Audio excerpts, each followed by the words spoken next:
அதுக்கப்புறம் எந்த தாவேகா கூட்டணி பத்தி பரவலாக பேசிட்டு இருக்காங்க. இப்ப தமிழகத்துல அதிமுக கூட்டணி, இந்தியா கூட்டணி இருக்குது. தாவேகா, நாம் தமிழர் கட்சிகள் நிக்கிறாங்க.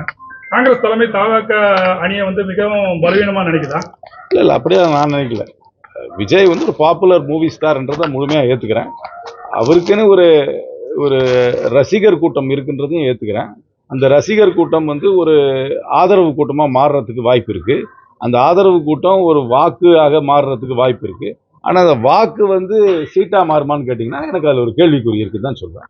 அவங்க கட்சிக்குன்னு கமாண்ட் அண்ட் கண்ட்ரோல் ஸ்ட்ரக்சர்லாம் வரல. அது ஒரு பெரிய ஒரு ஆர்வமுள்ள ரசிகர் மன்றமாக தான் இருக்குது. ஒரு கமாண்ட் அண்ட் கண்ட்ரோல் ஸ்ட்ரக்சர், மாவட்டத்தில் நிர்வாகிகள், ஒருத்தர் சொன்னால் கீழே கேட்குற அளவுக்கு அந்த மாதிரி எல்லாம் இன்னும் ஸ்ட்ரக்சர் வரல. அது பிற்காலத்தில் வரலாம்.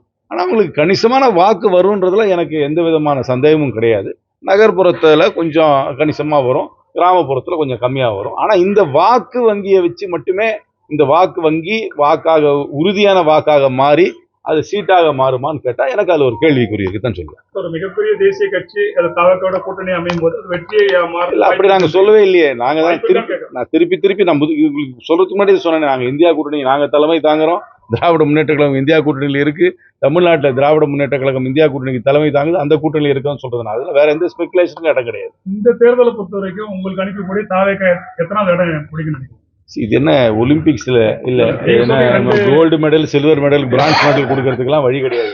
யாரு தொகுதியில கூட ஓட்டு வாங்குறாங்களோ அவங்க தான் சீட்டு வாங்கிட்டு சட்டமன்றத்துக்கு போவாங்க. அந்த வகையில பார்க்கும் பொழுது நீங்க கடந்த கால சரித்திரத்தை பார்த்தீங்கன்னா கணிசமான வாக்கு வாங்கினாலும் அது சீட்டா மாறாது. ஏன்னா அது ஃபர்ஸ்ட் பாஸ்ட் போஸ்ட் சிஸ்டத்துல சீட்டா மாறாது. விஜயகாந்த் தனியா நிற்கும் போது ஒரு ஓட்டு வாங்கி வந்துச்சு அவருக்கு, ஆனா சீட்டா மாறல. அதே மாதிரிதான் சிரஞ்சீவிக்கு ஒரு ஓட்டு வந்துச்சு, ஆனா சீட்டா மாறல. சீட் கன்வர்ஷன்ன்றது வேற. ஏன்னா இந்த ஃபர்ஸ்ட் பாஸ்ட் போஸ்ட் சிஸ்டம்ல அது ஒரு காம்ப்ளிகேஷன் இருக்கு. வாக்கு வங்கி இருந்தாலும் அது சீட்டா மாறாது. அந்த மாதிரி வாக்கு வாங்குவாங்க. அதுக்கப்புறம் அவங்களுடைய நடத்தை, அப்புறம் அவங்க தொடர்ந்து அரசியல் கட்சியாக எப்படி அவங்க உருவெடுக்கிறாங்க, கமாண்ட் அண்ட் கண்ட்ரோல் ஸ்ட்ரக்சர்ஸ் எல்லாம் உருவாக்குறாங்களா, தேர்தல் இல்லாத நேரத்துல அவர்களுடைய செயல்பாடு எப்படி இருக்குன்றதா ரியல் டெஸ்ட்.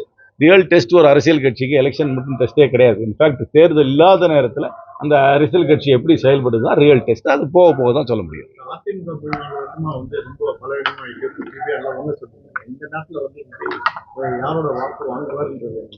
என்னை பொறுத்த வரைக்கும் விஜய் ஒரு பரவலா எல்லாருக்கிட்ட இருந்தும் வாக்கு வாங்குவாங்க. ஃபர்ஸ்ட் டைம் ஓட்டர், கொஞ்சம் அரசியல் மீது கொஞ்சம் ஆர்வம் இல்லாமல் இருக்கும் ஒரு இளைஞர் பட்டாளம், அவருடைய சினிமா மோகத்தால் ஈர்க்கப்படுகின்றவர்கள், ஒரு ஆழ்ந்த சித்தாந்த ரீதியாக செயல்படாம எந்த ஒரு ஐடியாலஜிக்கல் மூவிங்ஸும் இல்லாம ரொம்ப ஒரு பொலிட்டிக்கலா இருக்கிற டீப்பா பொலிட்டிக்கல் ஐடியாலஜிக்குள்ள போனவங்க அந்த பக்கம் போறதுக்கு வாய்ப்பு கம்மி. ஐடியாலஜி இல்லாம ரொம்ப ஒரு சூப்பர் ஃப்ளூவஸா ஒரு ஜென்ரலா இருக்கிறவங்க, அதுவும் ஃபர்ஸ்ட் டைம் ஓட்டர்ஸ், ஒரு டீப் பொலிட்டிக்கல் அட்டாச்மெண்ட், அரசியலை பற்றி சித்தாந்தத்தை பற்றி அதிக ஒரு பற்று இல்லாமல் இருக்கக்கூடியவர்களோட வாக்கு போகலாம். அது எல்லாம் பரவலா போறதுக்கு வாய்ப்பு இருக்கு. தெரியல அவங்க எதுக்கு எந்த காரணத்துக்காக அவங்க திட்டான்னு அவங்கள தானே போய் கேட்கணும். அவங்க எதுக்கு கடுமையான வார்த்தையில ஒருத்தர் பேசுறாங்க எனக்கு தெரியல.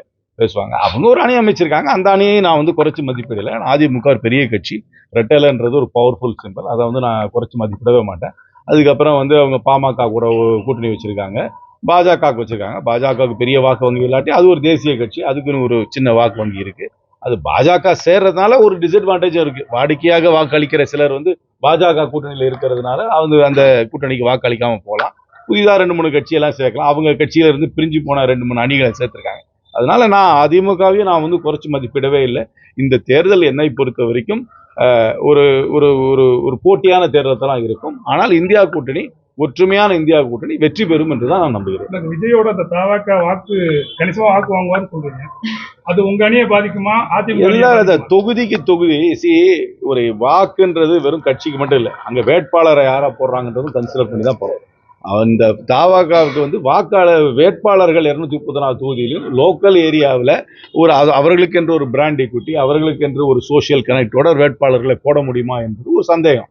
அந்த வேட்பாளர்களை போடும்போது அந்த வேட்பாளர்கள் லோக்கல் ஏரியாவில் அவர்கள் கட்சிக்கு இயல்பா வருகின்ற வாக்குகளை தாண்டி வாக்குகள் வாங்க முடிகிறதா, இல்லை இயல்பா வர வாக்கையே குறைக்கிறாங்களான்றது அது வேட்பாளரை பொறுத்து தான் இருக்கு. அதனால வேட்பாளரை பொறுத்து தான் அது சொல்ல முடியும். ஒரு இடத்துலையும் நகர்ப்புறத்தில் ஒரு மாதிரி இருக்கும், கிராமப்புறத்தில் ஒரு மாதிரி இருக்கும். என்னுடைய பயணத்தில் நான் பார்த்துருக்கேன், இவருக்கு ஆதரவாக இருப்பவர்கள் கொஞ்சம் நகர்ப்புறத்தை சார்ந்து இருக்கிற இடத்துல கொஞ்சம் இருக்கிறாங்க. கிராமப்புறத்துக்கு போக போக குறைஞ்சிக்கிட்டே இருக்கு. அதனால யாருக்கு பாதிப்பு? எல்லாருடைய ஓட்டையும் தான் எடுப்பேன். செக்குலராக எல்லாரும் ஓட்டும் போகும். எல்லார் ஓட்டும் போகும். தான் சொன்னேன், இந்த ஒரு முதல் முறையாக வாக்களிப்பவர்கள், ஒரு ஆழமாக ஒரு சித்தாந்த ரீதியாக எந்த ஒரு பற்றும் இல்லாதவர்கள், ஒரு சினிமா மோகம் இருக்கக்கூடியவர்கள் போகலாம். அந்த மாதிரி வாக்கு போகலாம். அதனால் கொஞ்சம் கொஞ்சம் எல்லா ஓட்டும் கொஞ்சம் சிதறதுக்கு வாய்ப்பு இருக்கு. அந்த போடுற வேட்பாளரை பொறுத்து அந்த வேட்பாளர் வந்து அந்த இயல்பா அந்த கட்சிக்கு வர வாக்கை தாண்டி அவரால் கொஞ்சம் வாக்குகள் பெற முடிகிறதா, இல்ல இயல்பா வர வாக்கையே குறைக்கிறாரான்றதை பொறுத்து பார்க்கணும். பெரும்பாலான நடந்த கட்சி கூட்டணி திமுக பாமக விசில் வந்து அடிக்கிறாங்க. அது வந்து ஒரு தலைவர்கள் வந்து அடிக்காதீங்க அப்படின்னு எரிச்சல் ஆகுறாங்க. என்ன சொல்றீங்க? நிறைய கூட்டம் அப்புறம் என்ன, நாங்க கையை அசைச்சாவே கையை அசைக்காதுன்னு சொல்லிடுவீங்க போல இருக்கு. விசில் அடிச்சு அடிச்சுட்டு போறாங்க, நாங்க கையை அசைச்சுட்டு போயிட்டே இருக்க போறோம், அவ்வளவுதானே. பெரும்பாலான இடங்கள்ல வந்து அந்த சிறுபான்மை ஓட்டு வந்து தாவக போக வாய்ப்பு இருக்கு. அதனால திமுக கூட்டணி இவ்வளவு டீட்டெயில்டா செஃபாலஜியா பண்ண முடியாது. அதான் சொன்னேன், வாக்குகள் சிதற எல்லார்கிட்ட கொஞ்சம் கொஞ்சம் போகலாம். ஆனா அவர்களுக்கு கிடைக்கிற வாக்கே சீட்டா மாறாது. அது அவங்க போடுற தான் சொன்னேன், ஒரு வாக்கு வந்து ஒரு ஆதரவு வந்து வாக்கா மாதிரி வாக்கு வந்து வெற்றியா மாறுறதுக்கு நிறைய ஃபேக்டர்ஸ் இருக்கு. அந்த ஃபேக்டர்ஸ்லாம் இருக்கா இல்லையான்னு பார்த்து தான் முடிவு. செய்திகளை உடனுக்குடன் தெரிந்து கொள்ள கீழ்கண்ட கேபிள் மற்றும் டிடிஹெச் நெட்வொர்க்குகளில் எம்நாடு செய்தி தொலைக்காட்சியை காணுங்கள். பாதகம் செய்பவரை கண்டால் நாம் பயம் கொள்ளலாகாது பாப்பா. மோதி மிதித்துவிடு பாப்பா, அவர் முகத்தில் உமிழ்ந்து விடு பாப்பா. அண்மை செய்திகளை உடனுக்குடன் தெரிந்து கொள்ள இணைந்திருங்கள் எம்நாடு தொலைக்காட்சியுடன்.